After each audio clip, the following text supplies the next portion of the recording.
Blog Talk Radio.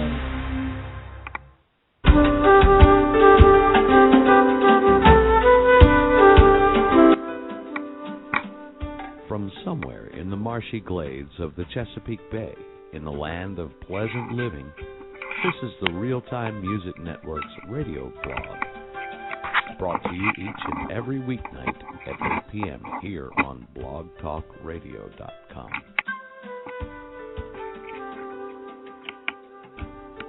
Here, for the next hour, we'll talk about mainly independent music, with any topic that's fair game.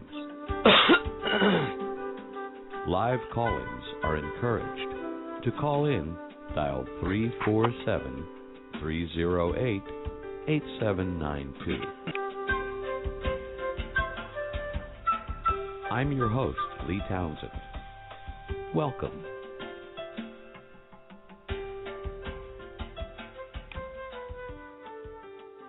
I really have to get some new music. No, folks, this is not a New Age show. This is not a show about hypnosis. This is the Real-Time Music Network, Blog Talk, Internet Radio, live call-in show. Welcome. We welcome you this evening, and we will be welcoming our very special guest this evening, the legend from legend. Mr. Tom Carson is going to be joining us this evening. In addition to gathering a great following in the rock music scene in the years that they were active, the group also figured prominently in drawing a lot of musicians into the field itself. So, Tom, it's all your fault. Welcome. Well, thank you, Lee. I appreciate that. Glad to have you here, Tom. It's an honor. It really is. Great format. Really glad you created this thing. I think it's going to touch a lot of people. Well, that's what we hope to do. We really do. There's a lot that needs to be done to support musicians in general, live musicians, working musicians, and independent artists. They need the support and they need the promotion. So that's what prompted us to get us here, and that's what we're all about. And but let's not talk about us. Let's talk about legend. Okay. Tell me the history. What's the history? Well, the history of legend for me started on January the 1st, 1970, and I was approached. I was with the Fugitives in the late 60s, 69, and a young guy named Roy Gunther walked up to me and said, "Listen, I'd like you to come and hear a band down at Hollywood Park." They were called the Burning Bush. And I'm thinking, wait a minute, I'm not really a religious singer, even though I sang in the choir at St. Paul's School Church, down on Charles Street in Saratoga for years when I, before the voice changed. And I'm thinking, Burning Bush. I mean, the only reference I can think of is in the Bible. So I'm thinking, well, okay, I'll take care of this guy. And I went down there, and there were these guys on there in kind of like matching outfits that sort of came from the, almost looked like a Sgt. Pepper band, because they had been playing a lot of just acid music and some hardcore stuff. And they had just come back from the Peppermint Lounge and some other places in New York City and had finally gotten off the road, and they were pretty beat up, but they sounded so tight. And with the Fugitives, 69 was for all of us my age and surrounding ages, was 68 and 69 really, besides the, Monterey pop that's kicked everything off for me in rock and roll out there in California. Those 3 years really just changed my life because I had been singing soul music for so long with the Lafayettes, and then got a little tired of it with 11 men in the band, and they were great guys. And I was in the Army away from Baltimore when Lee Bonner and Phil Huth wrote Life's Too Short, and I still bug them about that. I'm saying I'm the only guy that never gets royalties. Believe it or not, they're still getting royalties from mostly in France because of the name Lafayette. But it sounds like they were pretty smart about things then, huh? Well, yeah. I mean, RCA picked them up. Hugo and Luigi took them up, and Frank Bonarico sang a great song, and it had a little bump in there that we won't talk about online, but listen to the tune and you'll hear the word. And that ran the song. Everybody wanted to find out, did he really say that? Did he really say that? No, he couldn't have. And they were great. But when I came home, I'm sorry? I'm sorry to interrupt, but when Legend came around, when that started up, you were already pretty well established. Well, yeah, from the Lafayettes, I just went down with Dale Coleman, who was an old friend, and we went down to Hollywood Park. He said, "Come on, I want you to see this group." And we went down to old Hollywood Park, and everybody who's been around that place knows the delightful aroma from the plant that was next door over there on Eastern Avenue, and the hot, sweaty August nights. And you know what, though? It's a cherished memory because the place was run down but had such marvelous acoustics. And it was what I call a wet room. You know, it was alive. It was just raw, and it wasn't all these acoustical tiled places. It's so deadening of a good sound. And I saw Tommy Van and the Echoes, and I'm sitting there going, wow. I mean, that's performance. By the way, let me insert one thing real quick, if I could, Lee and Bev. Sure. I want to wish Tommy Van the very best recovery from his operation. He's had some stents put in his heart just recently, and I wish him all the very best. Yes, indeed. That's enough. He was my arch rival and a guy I looked up to. I didn't tell him anything like that, but he was the man at that time. I mean, he was the lead singer in my world that I was looking at.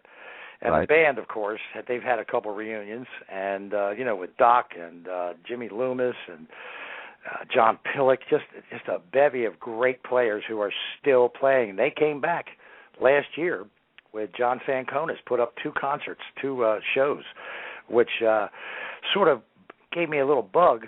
I'm getting ahead of myself, but anyway. That's where we're going. Yeah, of course. Yeah, of course. Yeah.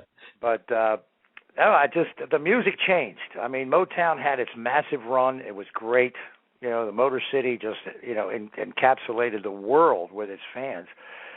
And it was great for me to be able to sing some of those great Smokey songs and the Temptations and the Tops and Spinners and just great stuff. Yeah, sure. And but there's always phases. To me, I've always just seen, as we were talking like earlier off air, about a cycle. Right. And the music business is always like that. I mean, you go through, the Motown into the British invasion, into the rock and roll, with like the Mamas and Papas. I don't consider that rock and roll. It's kind of bubblegum to me, but they were there in the early stages with Janis and Jimmy out there at Monterey, which really kicked off everything. So the Summer of Love really got you then, huh? The what? The Summer of Love is what really got you. That's what. Oh yeah, it woke me up. It's just like I'm playing with the Fugitives at that time. I had left the Lafayettes, and we were playing good, some early Steve Miller and just anything that was out there from '66 to '69, which was the turning point in the music. When you go from Hot Town, Summer in the City, you know what I mean, with the Turtles and those kind of guys, those kind of songs, to Led Zeppelin in '68. I mean, what a jump. You know what I mean? Just amazing power started getting into the music. And as a lead singer, and I said it on Facebook, most lead singers are frustrated bass players. And Joe Cocker is the greatest example of that, with all that crazy spasmodic moves, stuff that he does on stage. But it's true. To me, he's playing the bass. He's playing the bass there. He sure is. And I'll tell you what, I was doing that, not quite as frenetic, but I was doing that early on because you want to do something with your hand instead of just stand there with your holding the microphone. But I'm not a prancer. I was never a runner or a prancer or anything. My favorite singer just about in the whole world is Robert Palmer, because that man was nothing but class. He wasn't a player on stage as far as running up and down and doing a Mick Jagger thing, but he came out with that voice and that style that just captured me years ago. He had that poise on stage. I know we worked with him. We worked with him several times, 3-4 times at least, and he was just a terrific performer.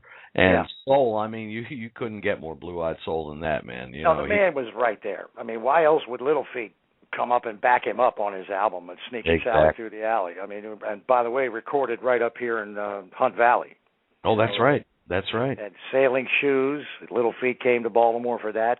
And I'm hearing all these great, funky two-drummer bands, and I'm thinking, why is that rhythm section so strong?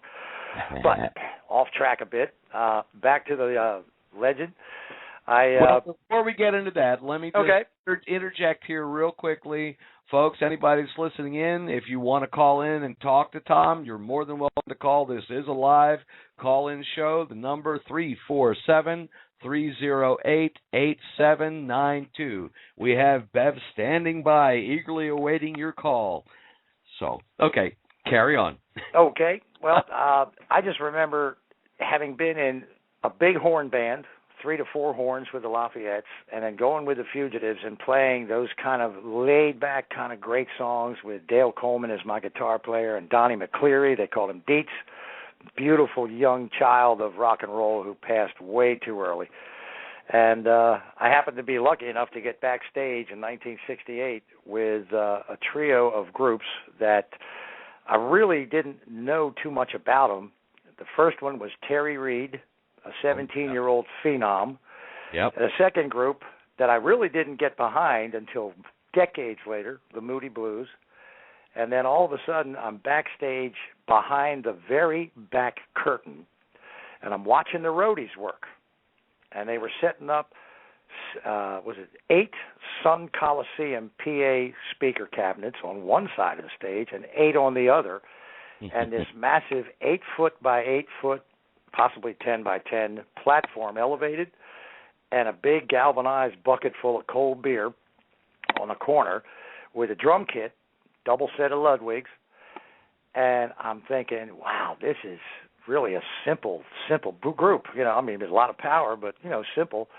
And all of a sudden, I hear a tsunami of music and just power from Cream doing White Room.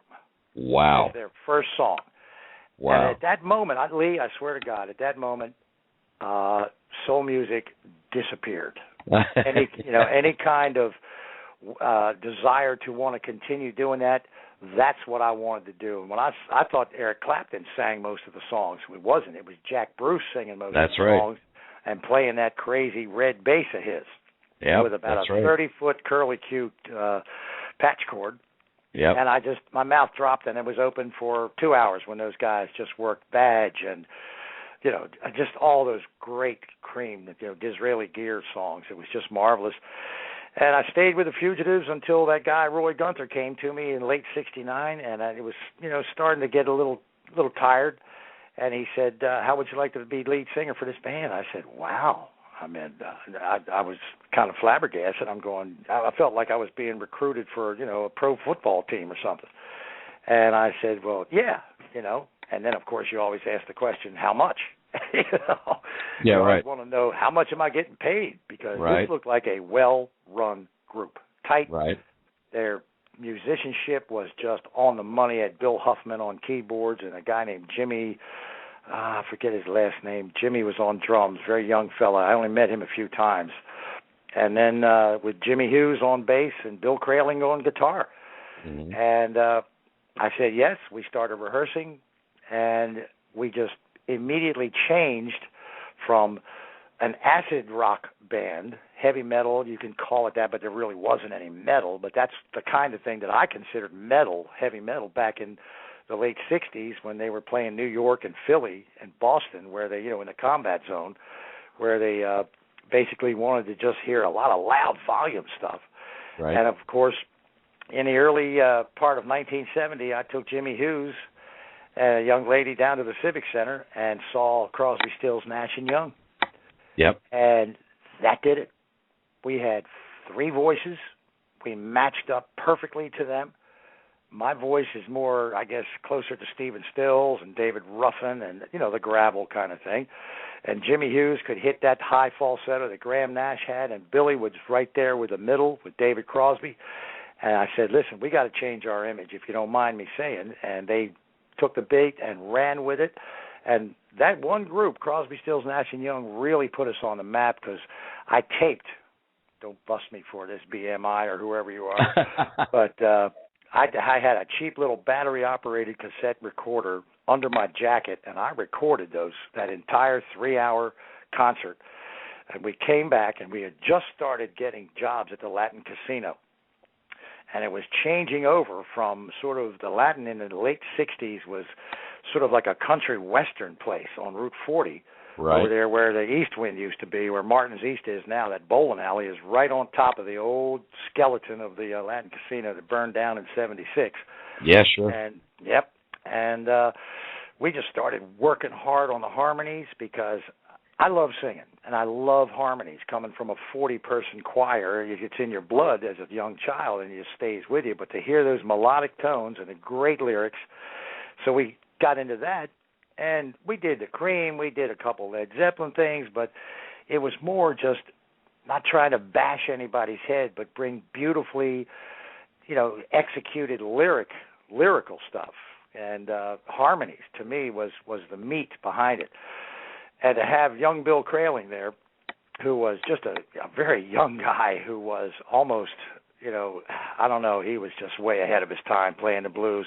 He was a young kid from Hamilton who loved playing. And Roy Gunther had a music store over off of Perring Parkway, where Home Depot is now, off of Perring Parkway near Oakley Road. Yep. I believe that's where Roy had his music store, and it had all, if you remember, as a great bass player, the EMC cabinets. Oh, sure. Well, sure. Roy had the franchise for Baltimore for that. So the whole wall, back wall and side walls of that store was just a front, an open room with glass. The entire place was nothing but EMC, bass, PA, guitar, and that was it.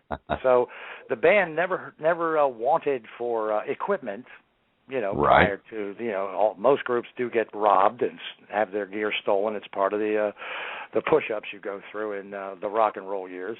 That's right. But, it just evolved into a strong, strong band, and we had sort of a soulful sound, but yet with the Crosby, Stills, and Nash harmonies. And Bad Company, Paul Rogers is another guy I could emulate rather closely to, and it was just a heck of a lot of fun. It really was. That brings up a really interesting point. You were into one genre of music, and then you got something that really figuratively really blew your skirt up and really got your attention and made you want to kind of shade in that direction. You never really forgot your roots. You still had the soul touch. You still had the ear for harmonies, the ear for some melodic, something melodic. And you incorporated that into the new sound, and that really, I got to tell you, Tom, that the diversity that Legend, the original Legend, showed in what they did really did push a lot of people into it. Really inspired a lot of folks into going into music. And I know I made a joke at the head of the show about it, but we really have you guys to thank for it. I know Bobby Hurd, you talked with Bobby Hurd. Absolutely. And he says exactly the same thing. You guys were musicians that we really looked up to at the time, and you were quite instrumental in forming us. And then we took our styles basically. There's always an evolution in music going on, and always. It's right, as you mentioned before. And I'm sure we're going to get into that later on, but when we get up to where things are going, but it's kind of important to lay some groundwork now. Once again, folks, the number 347-308-8792. Let's talk about. I got to jump on what you said about Bobby. It has been since we got back together almost a year ago, and just for one reunion, and subsequent jobs because I guess the club owners at the McAvoys and the Chops and the Holiday House liked what they heard and saw a great crowd every time we played. And the fun thing about it is, which is very humbling, is the fact that just what you said with Bobby on New Year's Eve when you and Keith Brewer came up and jammed with us a little bit on a song, you have musicians that I have heard about but never, I'm an old man, man. I did 10 years of corporate Comcast, and that damn near killed me. So I had to just chill out, and now I'm rejuvenated with all this legend stuff and playing again. But it's amazing to be on stage in these nice, smaller locations, smaller venues, and have a total stranger walk up and say he's with this group. And I've heard these groups. One of my favorites is Hectic Red. And I've had, other guys from other groups walk up to me and say, you know what? He said, I don't want to make you feel old, but I was at a teen center way, way back, and I saw you guys, and because of you guys, I started to play in a band. And I've heard that probably 20 times in the last year.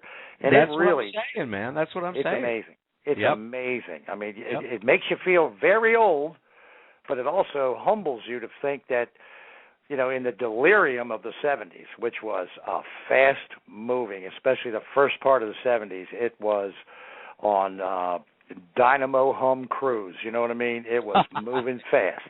Right on. And I won't tell you how it got there, but I'm sure you can imagine. All the people out there listening, may have dabbled. But it was locomotive, and it was a joy. I mean, we worked 5 and 6 nights a week, every week of the year. And I think we had one time in 74 was our first 2-week vacation, and that was it. Well, that's quite an aggressive schedule, and that's really awesome. So you've pretty much given the lineup. You mentioned everybody who was in the lineup then, right? Yep. Now, Legend has recently resurfaced. You've got the band back together, right? Yep. Okay. Who's in the lineup now? Well, right after Bill Hoffman left, in the early 70s, a great guy, great keyboard player named Lou Brandflick took over. And, of course, Jimmy Hughes was there until, I would say, close to 75, 74, 75. And then our current bass player, Bob Funk, came aboard. And, man, you couldn't ask for, another greater guy than Bob coming in, the most mellow man I've ever met in my life.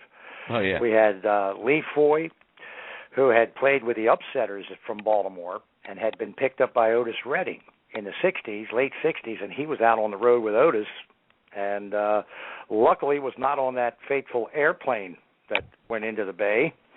And I think he's a Arapaho Indian, or I'm not quite sure which tribe, but this man scares me because he can look at an instrument, and I don't care if it's an oboe, a bassoon, a violin, he can go over to it, pick it up, and mess around with it for a few minutes and play it.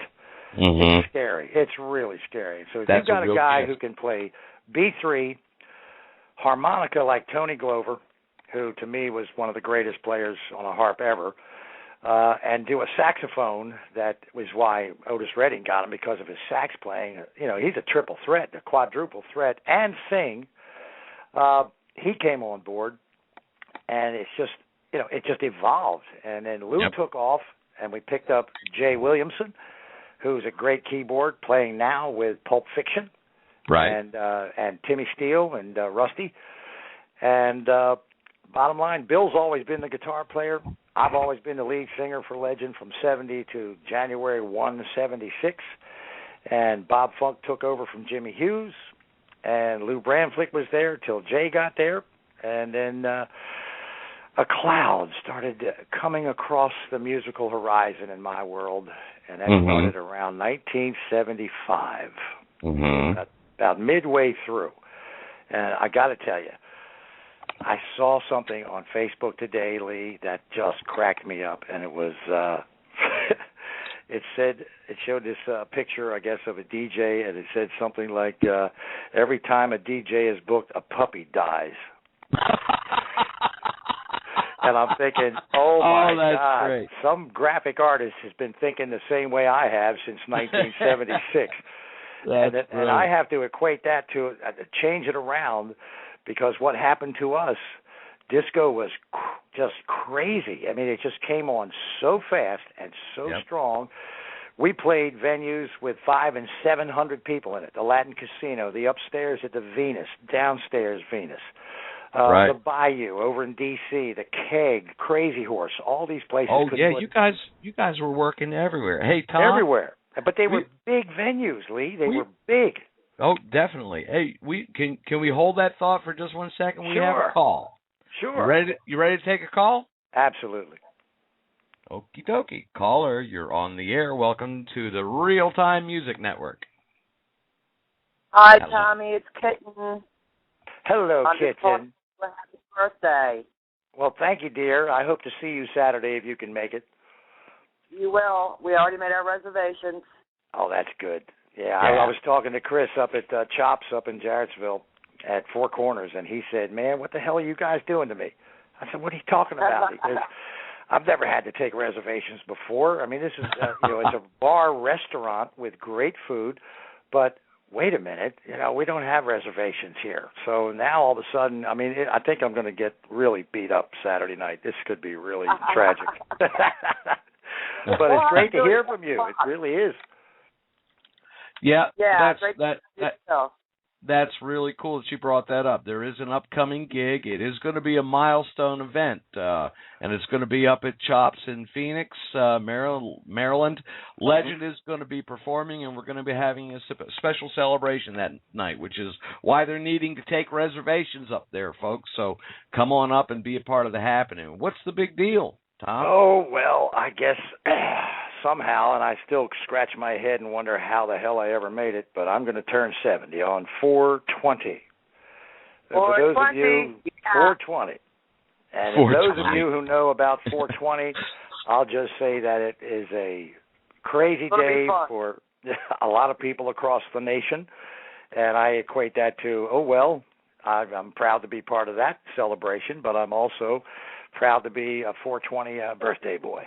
And there's a bunch of people that are born on that day. Some of them I can't mention not to offend some certain races, but you can look it up and just see everybody who was born on 4/20, and you'll see the guy with the mustache. Okay.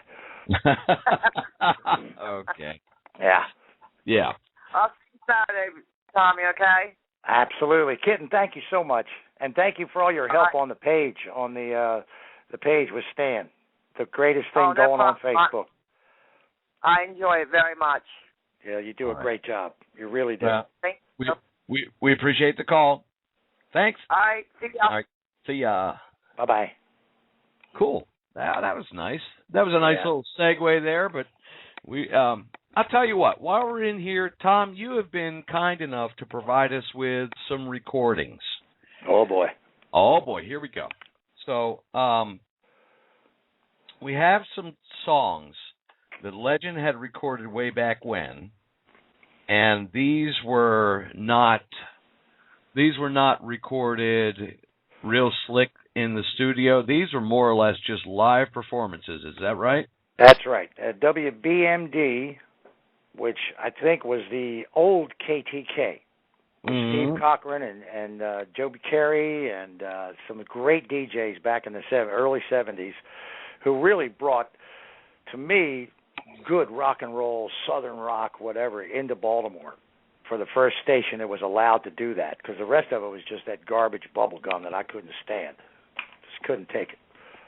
Right. We recorded these, and granted, we just, when we listened to them after the studio, Warner Brothers came along and wanted to book us, and they sent this agent down to hear us, and unfortunately, we were playing.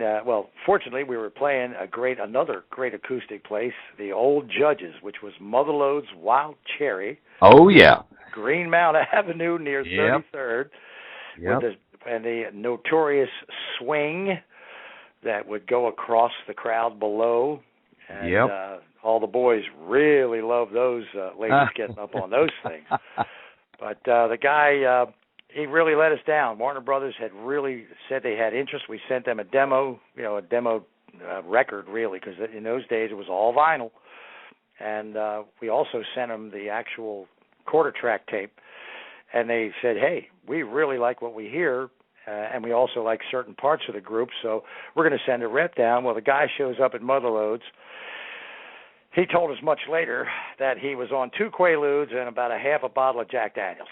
Oh, lovely. And this guy passed out on the bar while we were out there doing all our originals, so he never heard one of them.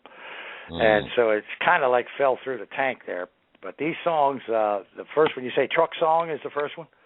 Truck Song is the first one we've got queued up here, ready to go. You want to talk about that? Yeah, I'll do it real quick. I don't want to get too verbose on you, but no, go ahead. The Truck Song, Jimmy Hughes and I had an idea. I had one of those, like most groups back then, had one of those Volkswagen vans, and we cut the wall out of the back behind the seats and made it so that organs and all the gear for the band, the Fugitives, could fit in there. And so when I joined Legend, I still had it. So we took it when it was blue and white, and we camouflaged it because of right after Kent State, which was 2 weeks after the concert with Crosby, Stills, and Nash in '70.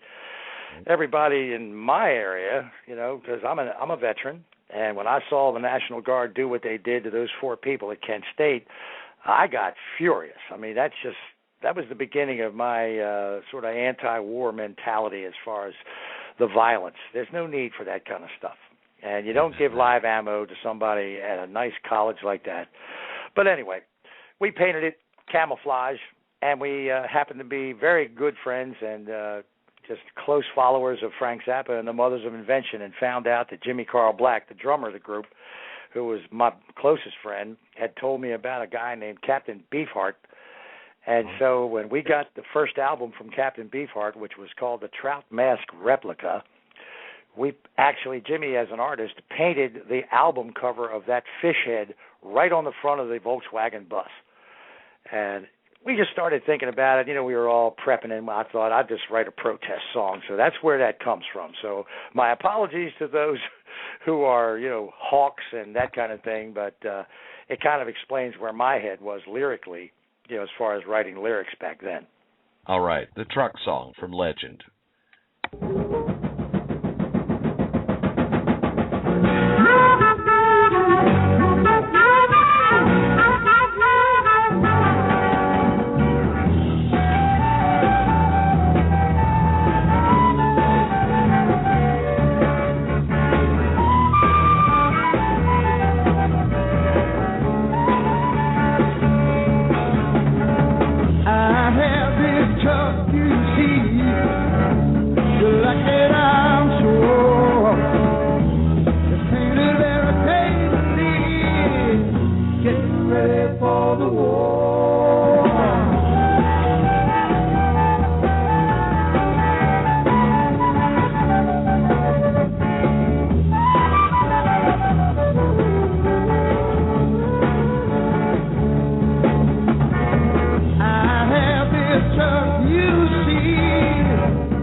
And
Legend performing a very, very rare recording of one of their original tunes from a live broadcast called the Truck Song. That was from the, what was it, WBMD broadcast? WBMD, yeah. They did a live feed over the old telephone lines where they'd hook you up to a telephone and broadcast it back to the studio off of over in the Goodnow Hill area where WQSR used to be. Yeah, sure. Now, that's old KTK and BMD. I spent many days over there. Oh, many yeah. day over there. Oh, yeah. Now, okay, Legend was, you were writing your own material. You had a very loyal following of people. You were getting airplay. You were gathering a lot of attention from industry folks. What happened?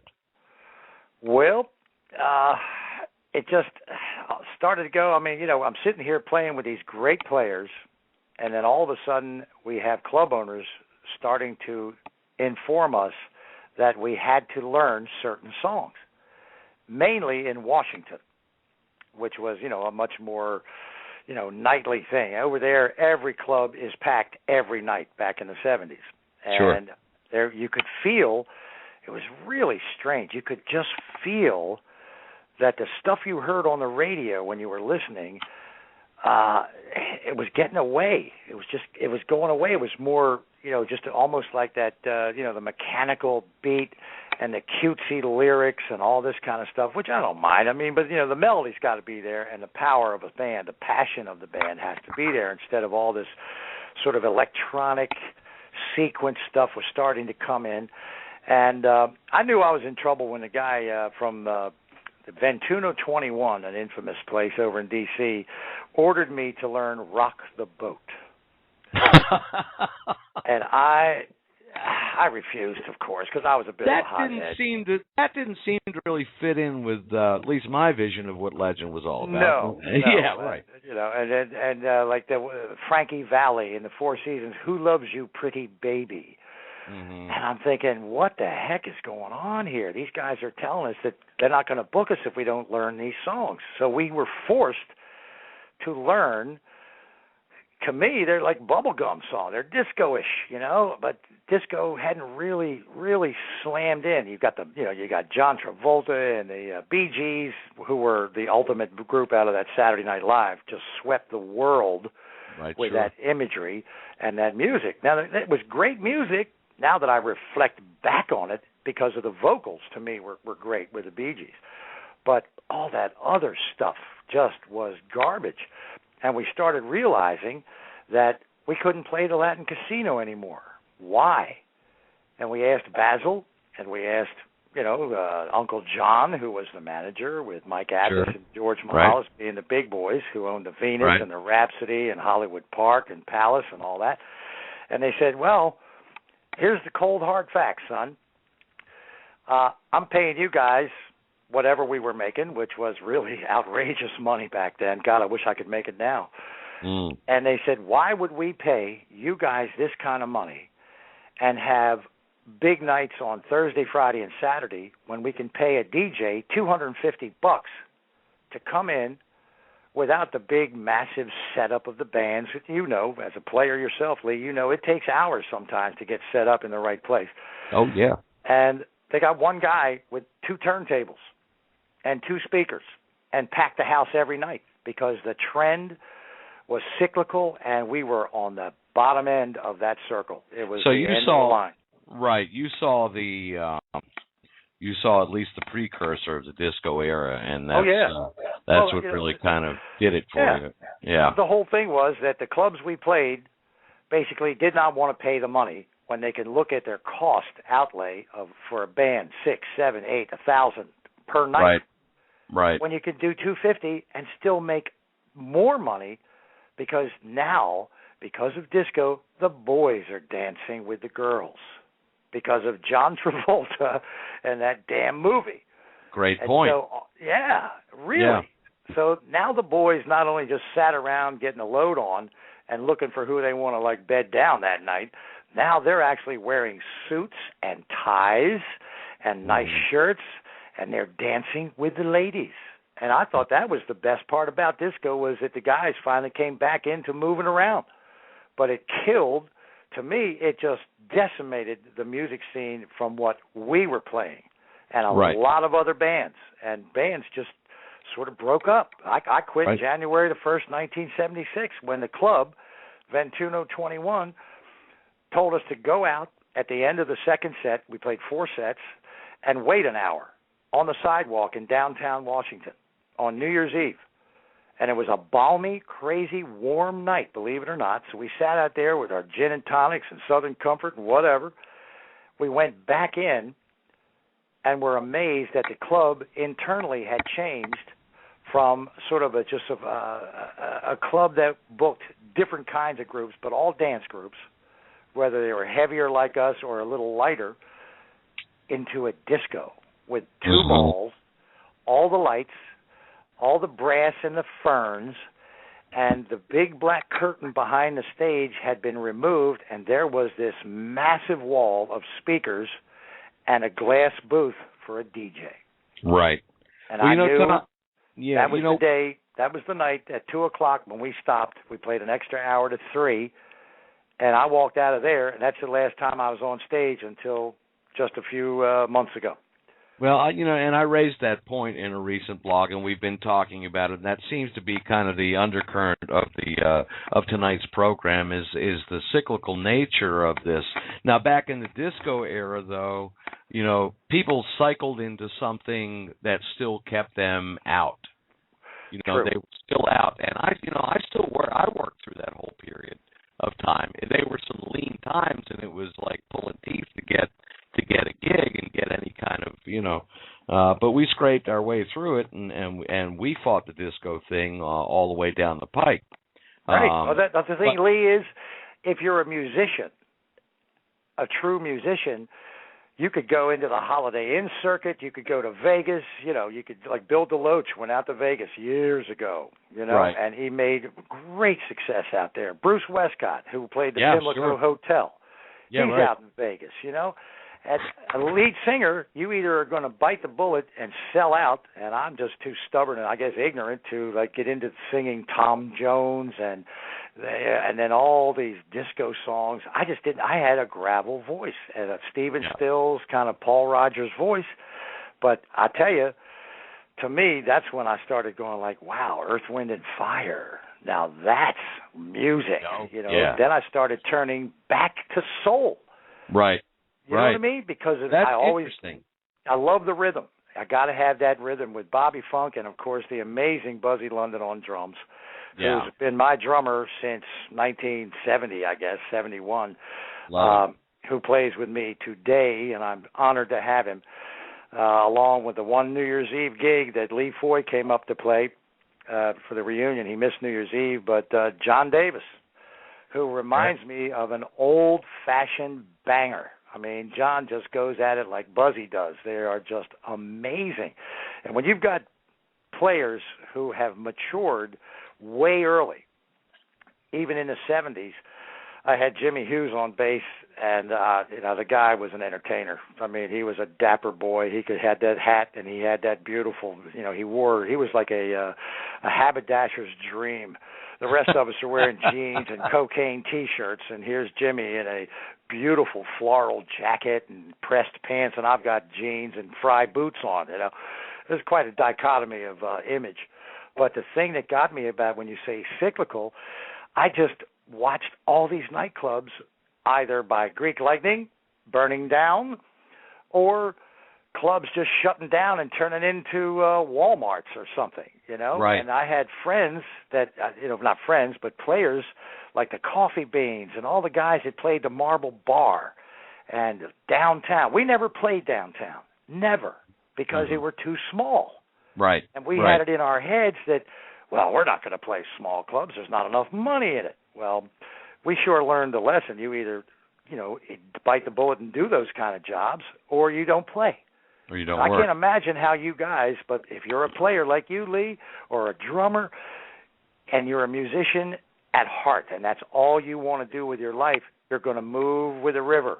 You're going to slide down that river and play wherever you can to pay the bills. But you still had the joy of performing. And exactly. Boy, did I never realized how much I missed that until that first night on stage with my old compatriots. And it was like putting on old shoes or an old pair of jeans that fit perfectly. You kicked into those songs that we did back in the 70s, and it's like, oh, my God. And the thing that you will probably find out from some of the later guests that you have that are in the younger era, we all grew up listening to vinyl. Sure. Now these guys are listening to digital. Right. At rehearsals, we rehearse twice a week, every week. And, of course, we're on, CDs and disc. And my musicians, not mine, but the legend musicians, all compliment the fact and talk about the fact that, man, I never knew that was in that song. I'm going to play that part, too. So it's really enhanced old guys like us coming back and redoing the songs we did in the 70s, and also doing some that, I was always sort of envious because I've been hearing songs since '76 that I would love to sing, but had no band. And I'm a loyal old dude, and I like playing with my guys. So and this is the real concern that we've had that nowadays. Okay, if we're going through the cycle right now, and those that are in it, like you and like me, that are still out there performing, we do it because we love to do it. There's no money in it for us. Certainly don't do it for the money. That's for sure. There's no money in it. And it's for any other reasons, any of the other reasons too. So. Oh yeah. Oh yeah. But what we have is, like you said, the smaller venues. All the large venues have dried up, and this is what we're trying to kickstart here with this program and with this, our whole network concept is to join together as a community, and we all acknowledge that we do it for the love of doing it because, like I said, like we agreed, nobody's getting rich doing this. No. But the thing is we're trying to attract music lovers. People love music. That never changes.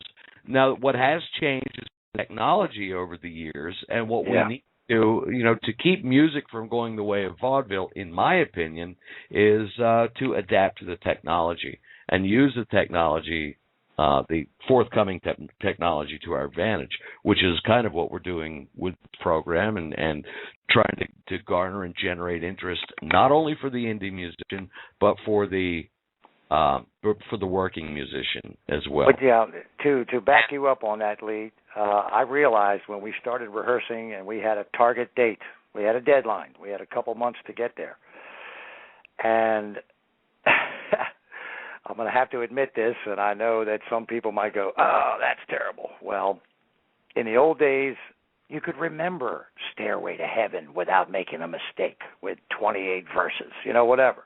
Yeah, right. Now, being in my upper 60s and heading towards the big 7-0, I realized right away, still having a sort of a fragile ego like most musicians have. We don't let many people know about it, but we do care that you like us. I realized that my binder with all the lyrics would look kind of hacky, just look really amateur. Like, man, what has he got, Alzheimer's already? I mean, my God. So I went online and I bought a teleprompter program. And Bill Kraling has a friend over from McAvoy's who sold us some monitors, computer monitors, and I bought the wiring, and we hooked up teleprompters for our stage. And I'll tell you what, I still refer to it, but the memory's coming back, but it's technology.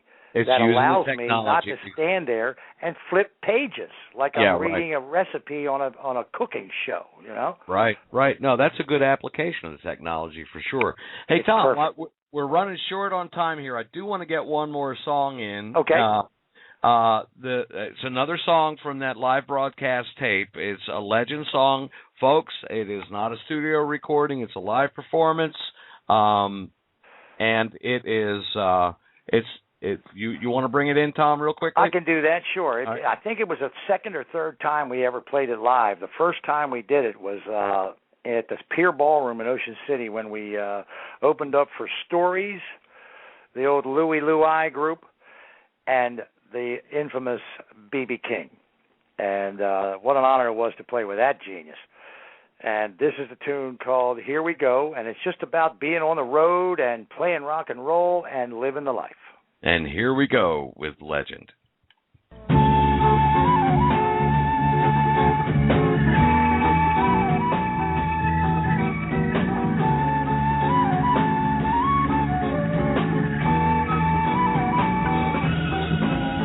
Here we go. It's from the hometown people.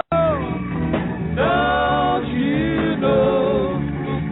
We'll take up your friends alone. Here we go. Trying to get away. Don't you know? This can't be wrong.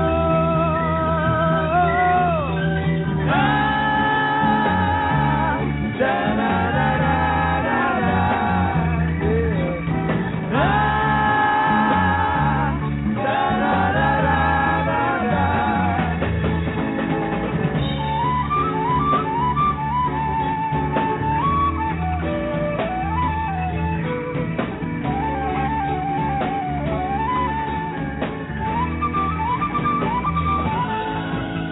On the road, seeing what the other side looks like, doesn't show the happiness in our hearts.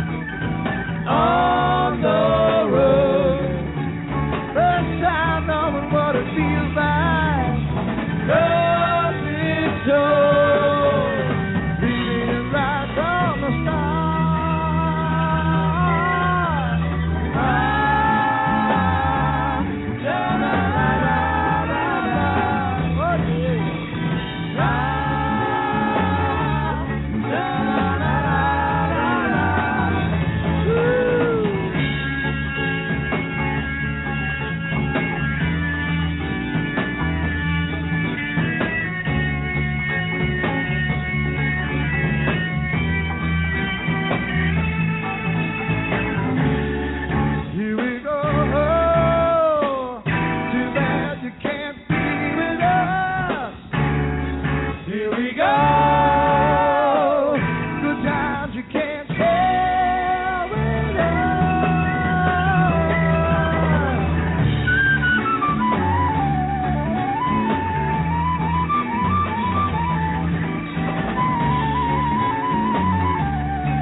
rather be there than here. Okay. Da, da, da, da, da, da.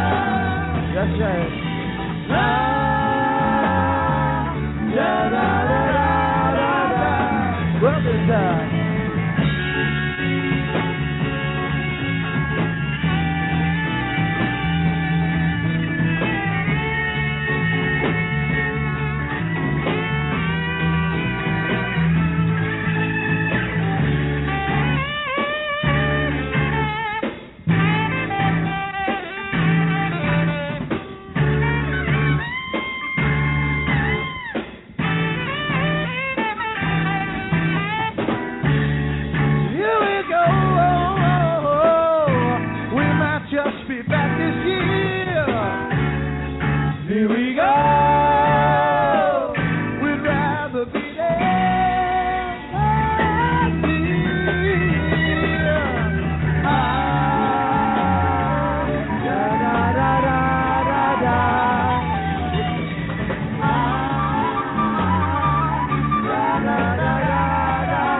Legend with Here We Go. And folks, please understand that this band back when they were doing it, they were really known for their soul and for the vocals especially. It doesn't really translate when you're doing a board mix, but we did get a rare treat tonight in getting to hear a couple of vintage Legend tunes.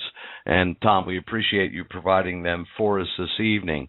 Now, there are some other things that you've been involved with. You kind of bowed out of the performing end of things, and you kind of went into business. You had other interests. You want to talk about them?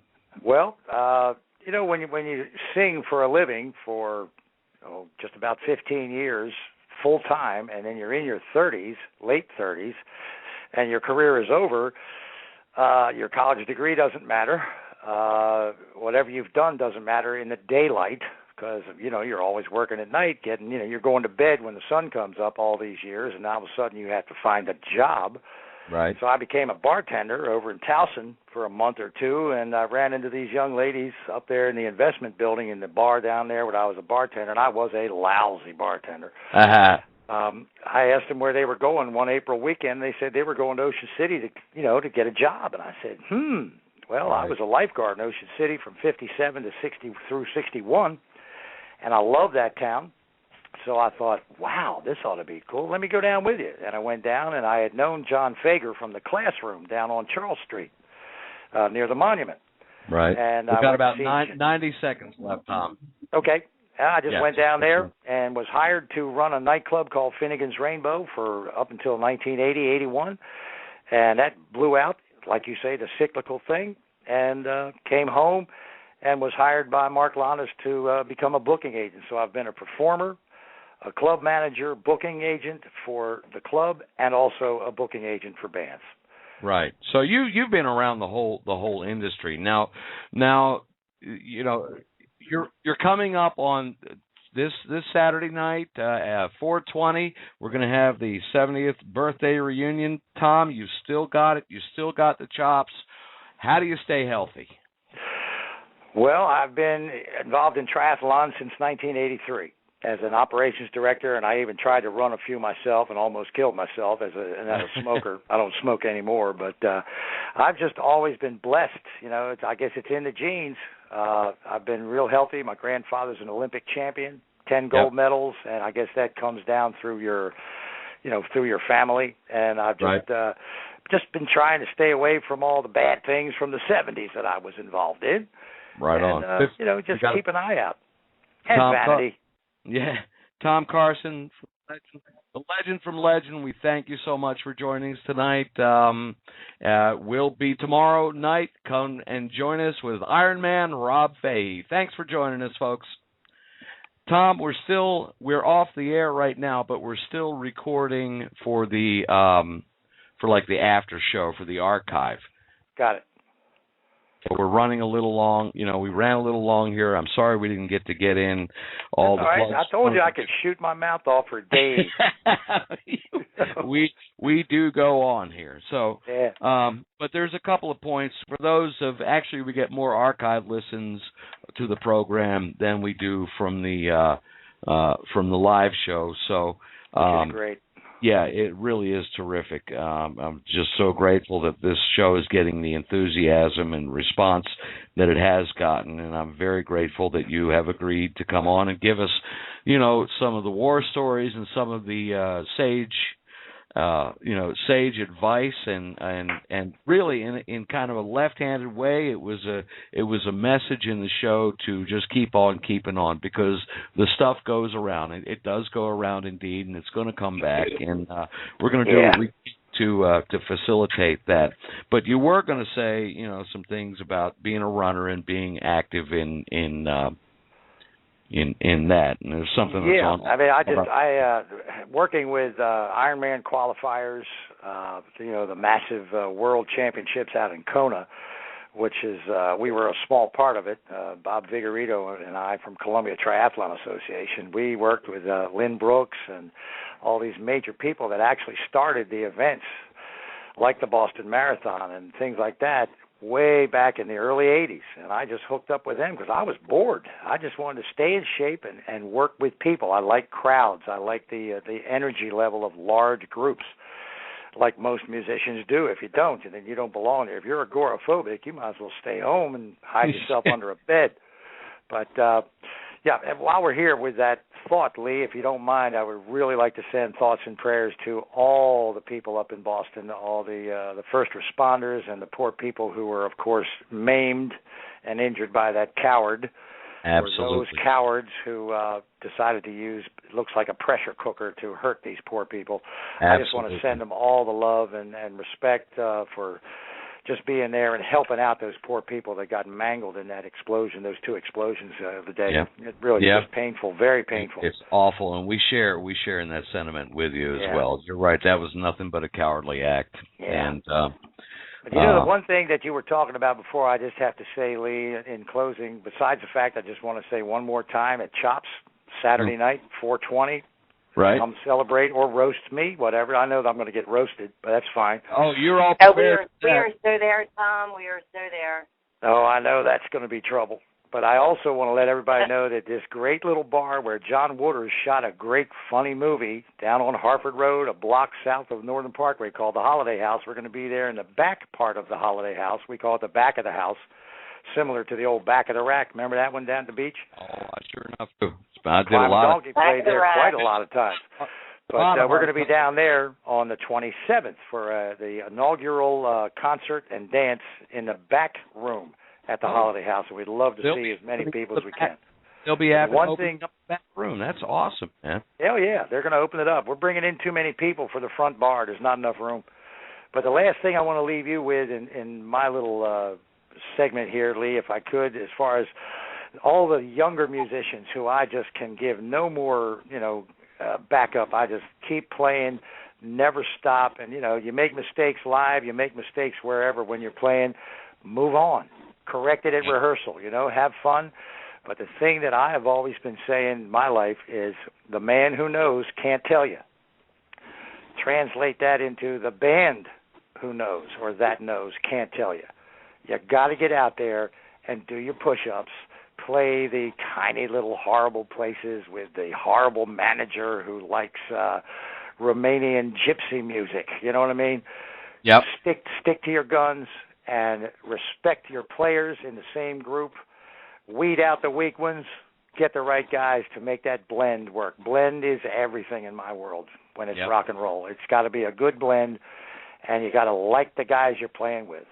Absolutely. I got a really good note on Facebook a few weeks ago from Ben Sherman, who is... I love Ben. Oh, Yeah. Ben is a tremendous musician and a He's incredible. great guy too. He's one Yep. of the few guys I know that has truly perfect pitch. It's amazing. Yeah, I think I used to have it. I hope I still do. But, Oh, you got it. You got it. Don't worry about that, TC. You got it, Daddy-O. I like Ben because I heard his group one time many years ago. They were much younger guys, and I love Steely Dan. We do a lot of Steely Dan, and I was shamed by listening to Hectic Red and Ben playing Steely Dan. They nailed it, man. Oh yeah.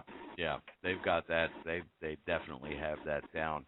Yep. Ben is also a very thoughtful man as well. He thinks. Oh yeah.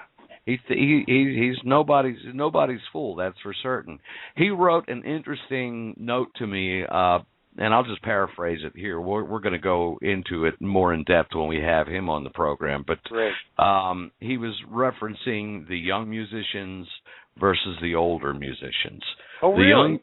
Yeah, it was a very interesting perspective that he had on it, and as a young musician, and it's kind of echoing what you just put forth. You have to be willing to play anywhere, anytime, for any crowd, for no money, for any amount of money. Yep. And you just have to. Now the older musicians who have been around are a little more settled in life, and they are a little more focused and know what they want to do, and they're a little bit more discriminating in what they do. The bottom line, though, is globally, there's not the support, from the fan base to really support it. And, that's really what we try to do on this show is for the musicians that are on, we try to explore that, it's like you said, the only way you can get good or fine tune your craft is to hone it and to practice and get it down to a science. And these are things that we've been thinking about as musicians a lot lately. Finally, people are starting to speak about it, and that is showing promise and signs of at least the musical community drawing together. What I found out, Lee, is I see it every time we play anyway, is that the crowd that we draw are the ones who are much younger than us in their, in our days, and now they're in their 40s and 50s, and some of them even in their 60s. The key is to pass it down. Tell the younger generations, not musicians, but spectators. Yes. Tell them, say, hey, listen, I want you to come with me, or you ought to stop by and hear this group. These are the guys that started what you're trying to do. Yeah. And if the guys are any good, show the respect, and say, wow, okay, that guy played a great lick. I'm going to have to try that on my, it's like from the beginning of time when there was no communication, knowledge was handed down by the elders. In every tribe, in every civilization. How else could we possibly continue knowledge and enhancing knowledge and gaining more knowledge? It's by word of mouth. It's by reference. And when you've got senior players like Appaloosa's playing now, Climb a Donkey's playing now, the Gigs are playing now, we're playing now, Tommy Van and the Professionals and the Echoes, they're playing now. Those are the guys that I feel very honored to be part of from the senior circuit, we'll call it. Sound like a golf game. But bottom line is, I did it when I went to the concerts to see James Brown. Back in 1960s, 70s, whatever. I learned from the older guys, and I pass it on without even knowing about it until these guys recently have come up and said, man, you guys had such an influence, and you never hear about that when it's happening. You only hear about it later. And, boy, that fills you with such contentment that, man, maybe what I was doing meant something. And that's all we're doing it for, entertainment. And we're trying to show these people that here's a bunch of guys that have that chemistry, and if you find that chemistry, it's the thing that I think it was maybe it was either Paul Rogers or one of the guys talking about the sweet note, the perfect note. Oh, yeah. If you guys can hit that, and I don't know about how many times you've ever felt it on stage, but I think maybe I've felt it maybe 20 times in my career. And I had that moment last week, and it was a deja vu that they don't make a drug that makes you feel that good. It's that perfect note, and everybody's on, and the room is right, everything's right, the lighting is right, the temperature's right, and the song comes out perfect. And that's what we strive for. Yep. Yeah, I've always called that the magic moments, and I've same thing. I've only had a handful of them in my entire career. But you know what, Tom? That also, what I think we're faced with, and because everybody is talking about this and everybody is aware of it, and it's something that's coming into, we've done enough exploration and talking about it. We're starting to see some trends starting to arise, and even though things are cyclical in nature, and I know I raised this point earlier, it seems like we have a missing generation in there. Yep.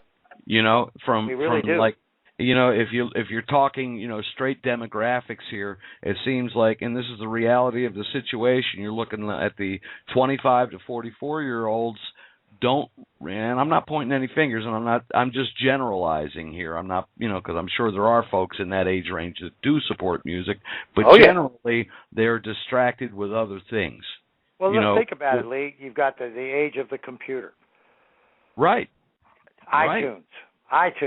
Why do I have to go out and spend $5 to $10 to get in the door, and then expensive drinks, and also don't forget that the police are out there ready to pick you up if you're drunk driving. Exactly. Okay, that inhibits the club owners, and you got to give credit to any club owner who opens his doors to the new groups, the trios, the duos, the singles, the 5-piece guys, as long as there's enough room. Right. They're the ones who are the vanguard. If there's no place to play, we got nothing going on. I mean, Look how great that Feats in the Street in Towson is. Oh, my gosh, yeah. An outdoor venue is fabulous. Yep. But, that's why I love living in Maryland in the summertime. Bob Funk, who has a big, beautiful boat and used to live, down on the water at Bodkin Creek area, he knows all these seaside or waterside bars that have open decks. And, that's where the music is starting. We're targeting to play some of these, like the Riverwatch and places like this. You got to give those guys credit because they're opening the doors to music. They used to be closed to that. They just put, the disco thing or the DJ, whatever. Now they're putting live music back in. And, man, we need support for those guys so that we can play. Yep.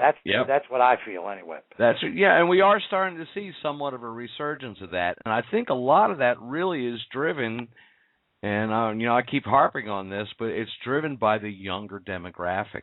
True. They love classic music. They really do. They do, and I think you're probably seeing that with Legend. I mean, you're getting the old folks back for the reunion times, and that's great. That's a good time.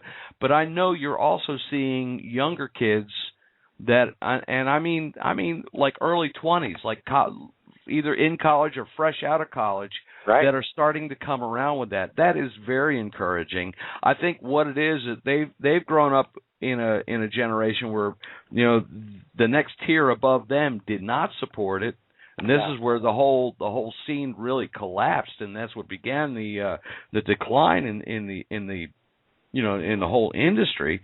Right. So what they and they're getting a little tired of having Sony Music cram MP3s down their throats. Yeah, and I think in a sort of comedic way, we were talking about it at rehearsal the other day where we were surprised that so many young people are there watching us, and they're not dancing. They're sitting there studying. It's really, really kind of threatening in a way. Well, incidentally, that's what we used to do when we used to watch you play, too. We studied you guys, Yeah. Well, we laugh. We're saying, most of these young kids are coming in there saying, I can't believe this. It's got to be a circus act, man. These guys are all in their upper 60s and almost 70, yet they can still kick some ass. I mean, I love that fact. And you I love it. Get in there, and you guys do kick ass. You really do. You really do. That's nice to hear. And I can say the same for you and your guys, man. You can feel it, Tom. I know you can feel it on stage, man. You know when it's right. But the thing is, and I pointed this out again, recently, that I think the younger generation wants to see people sweat. They want to see the mistakes. Yeah, you're going to go back and try to fix them, but they want to see those impromptu moments. They want to see something where, okay, you guys want to stretch it out for another 8, or stretch it out for another 16 bars. That's it. There's nothing comparable on vinyl or disc to live music. You were talking about the Cream earlier. Some of their greatest tracks were live tracks. Oh yeah. Yeah. From the Royal Albert Hall and the Fillmores, Oh, my God. Well, look at the Allman Brothers. We love playing the Allman Brothers because that fits my voice, and we just love playing it. It's comfortable, and it's kick-ass, and it's just it's American music. And to hear that great album that they did up at the Fillmore, man, with Whipping Post and Jessica and stuff like that, I mean, we just love playing that. But they were making mistakes, too. You can hear it. But they don't care. It's the whole package that you get, not just one song. The spontaneity, man. And I tell you what, that's what really kind of drew me back into playing again, and that's why I do it. I still knock around town, 3, 4, 6 nights a month, however it works out. And but I do it just for the fun, and I love playing with other people. It used to be back in the day. I wouldn't want to play. I'd want to do our program. There's something that's really energizing about just getting up there and winging it, and it makes you be heads up. It makes you do. You better pay attention. Sure. Yeah, exactly. And the nice thing about this thing on 420 is up at Chops, Chris Lambros, the owner, is dear friends with Jeff Pasetta from the Royal 5.